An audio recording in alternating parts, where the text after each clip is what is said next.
Bismillahirrahmanirrahim. Human anatomy. We are discussing about the anatomical terminologies.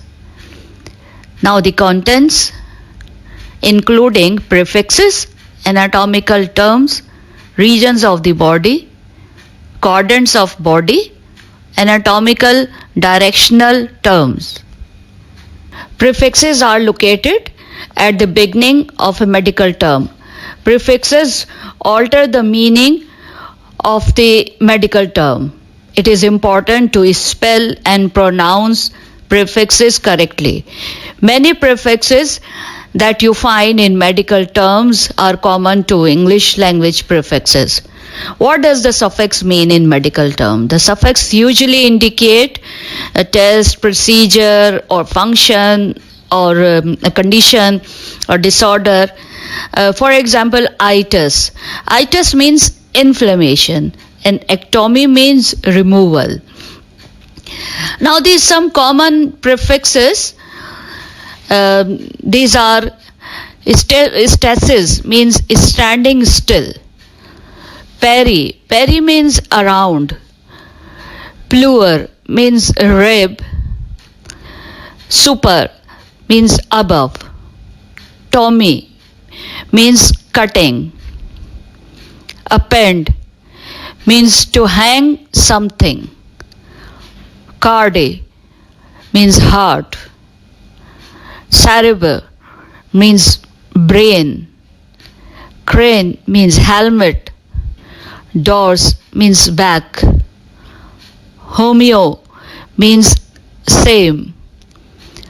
Logy means the study of. Meta means change. Nes means nose or means circle. Parite means wall. Pelve means basin or around. Anatomical terms. Why anatomical terms are used in anatomy? By using precise anatomical terminologies, these terms derive from ancient Greek and Latin words. Because these languages are no longer used in everyday conversation, the meaning of their words doesn't change. Anatomical terms are made up of roots, prefixes and suffixes. Now come to some common anatomical terms. Anterior means toward the front. For example, eyes are anterior to the brain. Posterior means towards the back. For example, the pharynx is posterior to the oral cavity. Superior, a part is above another part or closer to the head. For example, the thoracic cavity is superior to the abdominopelvic cavity. Inferior is a part is below another part or toward the feet. For example, neck is inferior to the head.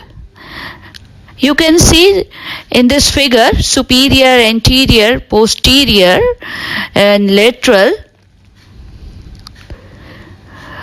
Epilateral pertains to the same side. For example, spleen and the descending colon are epilateral. Contralateral refers to the opposite side. For example, the spleen and gallbladder are contralateral. Medial means towards the median plane. For example, nose is medial to the eyes. Lateral means away from the median plane. For example, ears are lateral to the eyes. Proximal means nearer to the trunk of the body, and trunk is the main part. Distal means away from the trunk. For example, fingers are distal to the wrist. Superficial means situated near the surface. The epidermis is the superficial layer of the skin.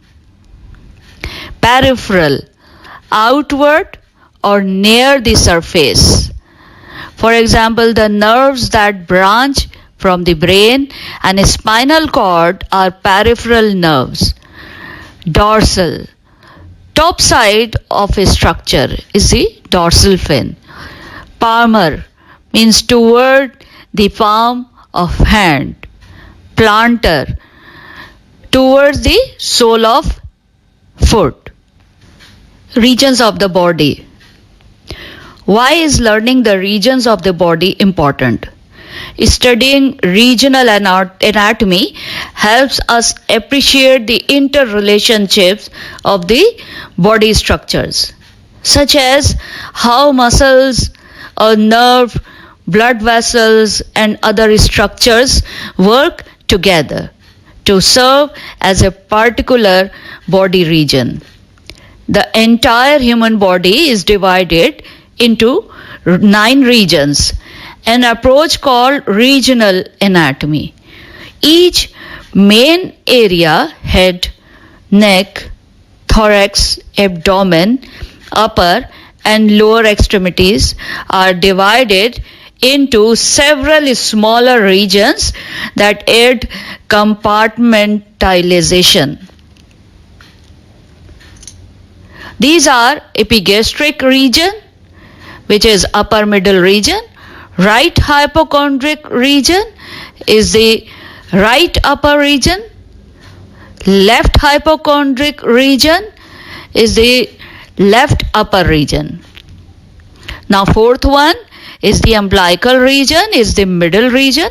And fifth, right lumbar region is the right middle region. Left lumbar region is the left middle region. Seventh is the hypogastric region, is the lower middle region. 8. Right inguinal region is the right lower region. And 9th, left inguinal region is the left lower region. Epigastric region, the upper part of your abdomen, which sides below your rib cage, is known as the epigastrium. Your pancreas sides within the epigastrium, as well as parts of your small intestine, stomach, and liver. Pain or discomfort below your ribs in this area of the upper abdomen is called epigastric pain. Next is the hypochondrium. Why is it called the hypochondric region? Hypochondric comes ultimately from the Greek word hypochondria, which literally means under the cartilage of the breastbone. In the late 16th century, when hypochondric first entered the English language, it referred to the upper abdomen. Right hypochondric region, including the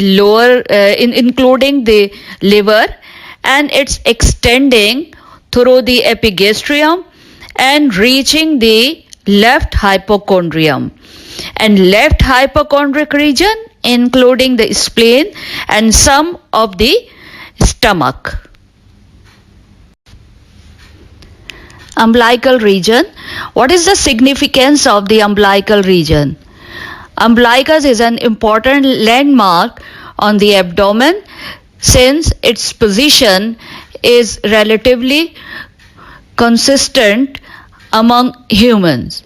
The umbilicus is also used to visually separate the abdomen into quadrants.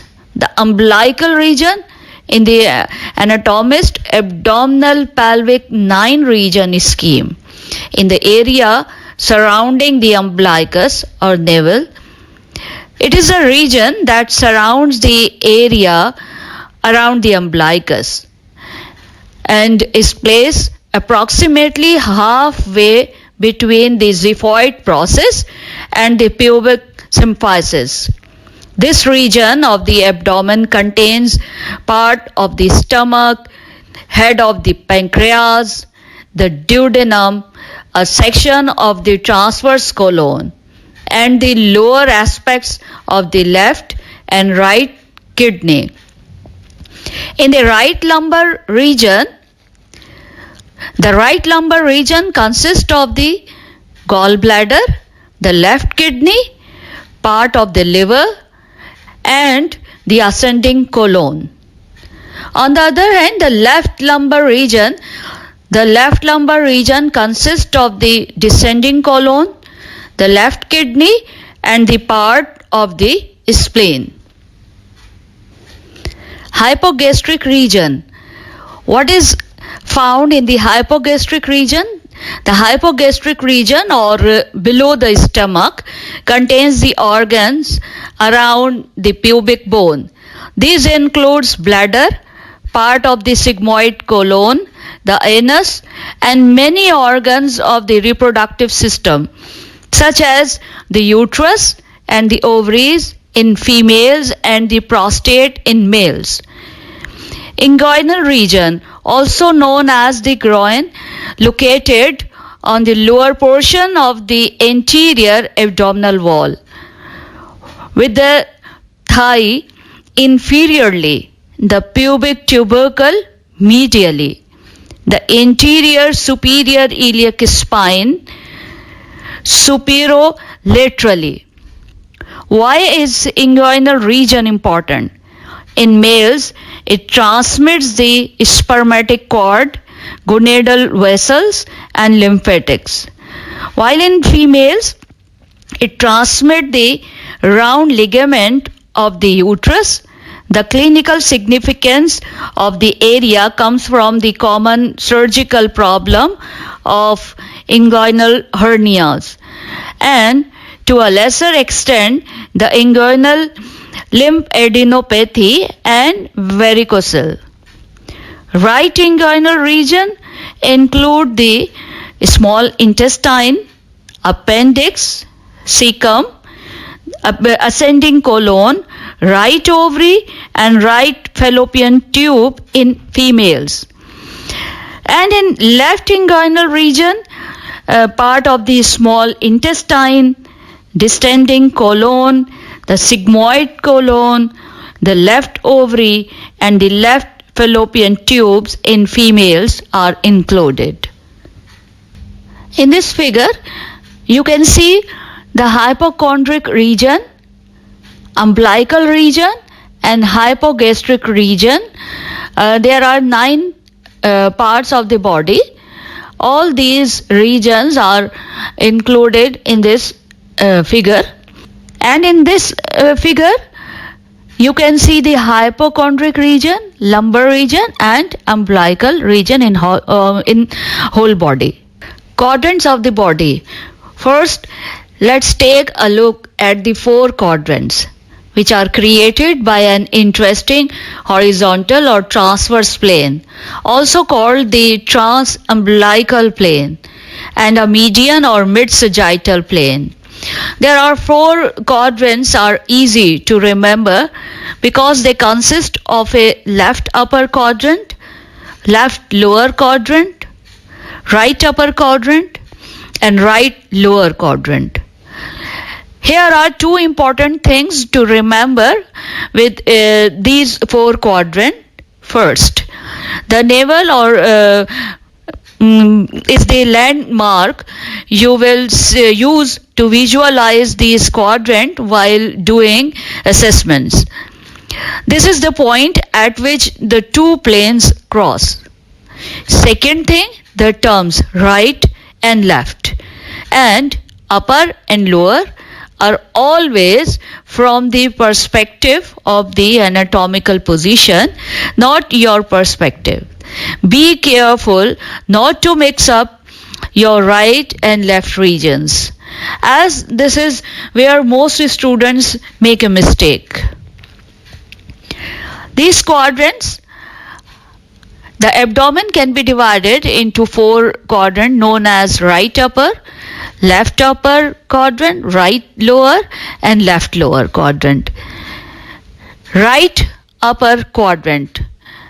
Organs of the body are included in this quadrant: liver, stomach, gallbladder, duodenum, right kidney, pancreas, and the right adrenal gland.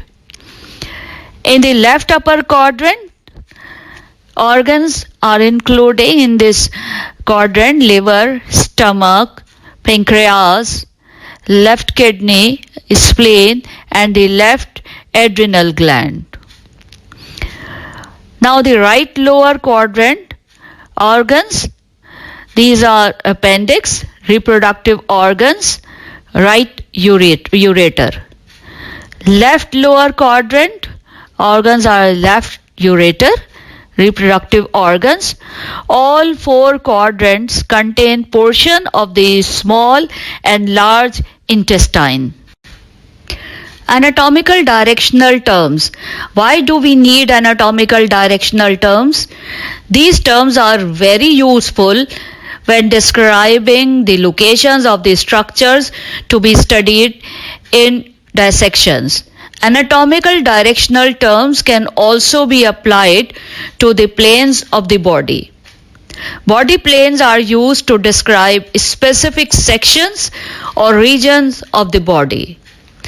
Now some common anatomical directional terms. Supine means laying face up. Afferent, directed toward a center. Efferent means directed away from a center. Central, situated or pertaining to a center. Peripheral means situated away from a center. Median, situated in the midline of a structure. Peripheral, situated away from a center. Median, situated in the midline of a structure. Intermediate, situated between median or middle and lateral or side. Deep, situated far beneath the surface. Superficial, situated near the surface. Thank you. If you like our presentation, please like, share and subscribe to our channel, and be sure to press the bell icon. Thank you.